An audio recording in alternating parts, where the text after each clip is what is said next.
sebelah sana. Tentu kita sepakat bahwa itulah Indonesia dengan semangat untuk memajukan tokoh-tokoh muda dari berasal dari Aceh berpilih.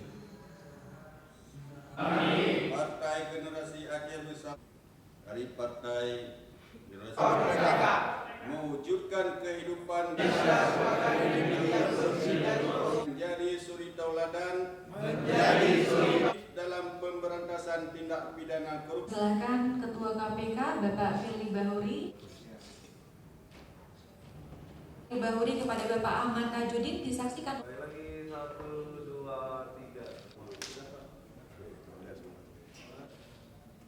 Oke, ya. Oke, Luar biasa sekali tepuk tangannya.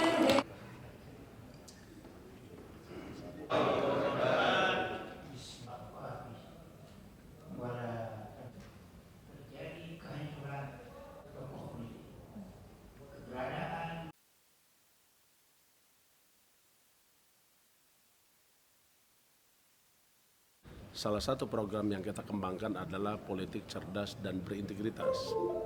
Kenapa kegiatan menjadi penting?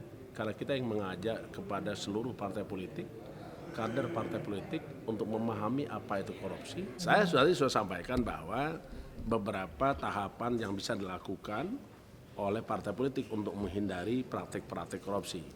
Baik mulai dari pencalonan sebagai bakal calon legislatif, begitu juga nanti saat sudah duduk di legislatif, menghindari perbuatan dari perencanaan penganggaran supaya tidak terjadi korupsi. Di bidang implementasi juga tidak boleh ada terjadi korupsi, eksekusi anggaran juga tidak boleh ada korupsi. Prinsipnya adalah Rp1 pun itu harus menjadi tanggung jawab kita supaya sampai kepada kepentingan rakyat. Dan saya ingatkan, tadi sudah saya sampaikan, hari ini kita bertemu sebagai mereka adalah kader-kader partai politik. Jangan sampai nanti suatu saat kita lakukan penangkapan karena mereka melakukan korupsi. Dan ingat, KPK tidak akan pernah ragu untuk melakukan penangkapan terhadap para pelaku koruptor siapapun dia.